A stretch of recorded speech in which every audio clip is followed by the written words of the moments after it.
ଆଜି ବିବେକ ଜାଣିଯିବେ ବୁଲବୁଲ ଦେବୀର ସବୁ ମିଛ କାହାଣୀ। ଆଜି ସମସ୍ତଙ୍କୁ ସାମ୍ନାରେ ସବୁ ସତ କହିବାକୁ ହେବ। ମମି ମରିଯିବାର ବାହାନା କରୁଥିବା ସେଇଥିପାଇଁ କ୍ଷମା ଦରକାର ଥିଲା କି ମମି?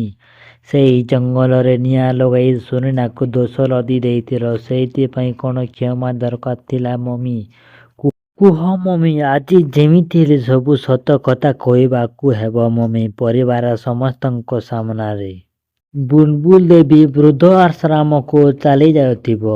ସୁନେନା ସବୁ ସତ କଥା ଯଦି କହିଦେବ ବିବେକକୁ, ଆଜି ନହେଲେ କାଲି ମୋତେ ଏ ଘରୁ ଛାଡ଼ି ବାହାରିବାକୁ ହେବ।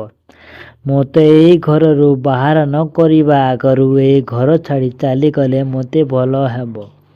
ତାହାପରେ ବିବେକ କହିବେ, କାହିଁକି ମମି ତୁମେ ଏଇ ଘର ଛାଡ଼ି ଚାଲି ଯାଉଛ? ଆମକୁ ସବୁ ସତ କଥା କୁହ ମମି, ନହେଲେ ତୁମକୁ ଏ ଘର ଛାଡ଼ି ଯିବାକୁ କେବେ ବି ଦେବୁ ନାହିଁ।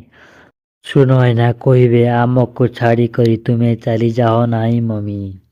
ତାହାପରେ ବୃଦ୍ଧ ଆଶ୍ରମର ଲୋକମାନେ କହିବେ, ତୁମକୁ ଏତେ ସ୍ନେହ ଶ୍ରଦ୍ଧା ଓ ଆନନ୍ଦର ସହିତ ତୁମ ପରିବାର ସହିତ ତୁମେ ଭଲରେ ଅଛ, ଆମେ ତୁମକୁ ନେଇପାରିବୁ ନାହିଁ।